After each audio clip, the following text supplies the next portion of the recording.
What's up, guys? It is Jacob Kowalczyk from Patriot Points.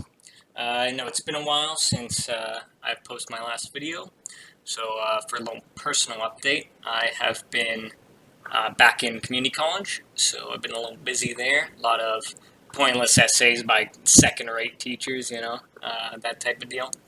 But I have gotten my schedule all set up and organized, and so I should be back to making Patriot Point videos and providing you guys with quality content. Anyway,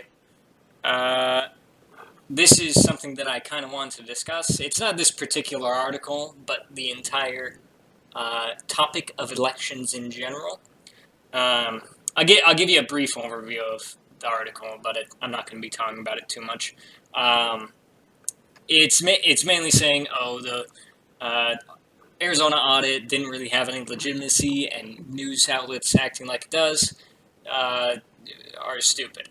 Which, honestly, I don't really care. I didn't vote for either of the candidates. I thought they were both a little too beta cucks to me, and the one guy I did vote for probably has a bullet through his head, so, what can you do?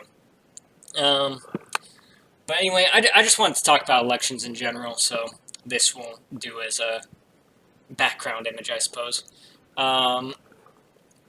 So let's talk about the origin of elections in the United States, which is, by the way, the greatest country in the world. So it started out as being only really landowning males could vote, right? Which makes a certain amount of sense because hey, they have a lot of stake in the country because they've got land in the country. They should be the ones talking about it, right? Which I would obviously expand that to be landowning people, if because I'm not a sexist or anything. Like I do understand why they would say landowning males, because it kind of makes the family a single unit, a single vote, But obviously we would switch it to landowning people nowadays. But landowning is obviously not a easy thing nowadays as well, just because a lot of people are renting, a lot of people are living with other family members, that type of deal. So it's landowning isn't a good category to allow people to vote on in this situation. Although again, it probably does have the people that own land probably have the most vested interest in keeping the country great,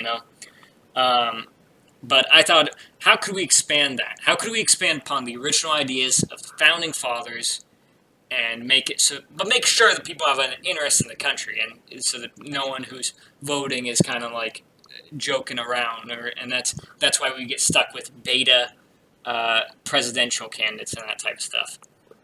So I was thinking about this, and then it hit me. Charge people to vote, okay? Every time you vote, you got to pay a certain amount, right? Because that would mean that everyone that votes, they're contributing to the country in some way. They're putting in money to be able to have a voice in the country, which I think that makes sense to me. That just makes sense. And if enough people were voting, I think that we could even change it so that taxes were done by just, you vote, you got this many votes, it amounts to this amount of cash, that's how much you got to run the country off of. Because then popular candidates, they'd have a lot of money to contribute to the country and to do things for the government, while people who just made everyone apathetic and they didn't want to vote and they stayed home, then they would have no money to do anything with. And I think it'd have to be a transition phase before we got to that point, but it's an idea, and also, because, again, landowning people would have the most vested interest, so that includes primarily wealthy people. I was thinking, maybe we could make so your first vote costs, let's say $10. You want it to be easily affordable. Most people, you could scrounge that up in a day. It's not a huge financial obligation, but it's still, you're putting in the money that counts. That's what counts, right? So what if the next person, or someone who's more rich, they could be like, I want to vote twice. And so they would pay Their first vote would be $10, like everyone else, and then their second vote could be $100, right? And it'd keep going. It'd be exponential. So people who have a lot of money, they can put in more money to try and get their candidates going. Because they have the most vested interest. They're the ones that are using the government a lot, so they're going to be the ones who want to have a bigger say in it. And also, it would mean that the government would have more money, so it's not just, $1 million or whatever, which is not enough to run a government. But it could get up to, a couple billion, which is more reasonable. Um, and especially once people, they're already like very much involved in the government and they pay a lot in taxes, so they probably should get like a little more say than everyone else.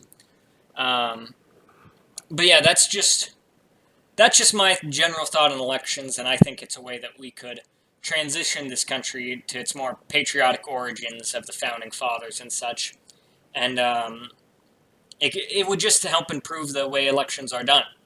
I know that there's a lot of improvements that could be added to this idea, and I encourage everyone to discuss it in the comments. And please share this video with people. Let's get a conversation going. Otherwise, just remember, stay patriotic.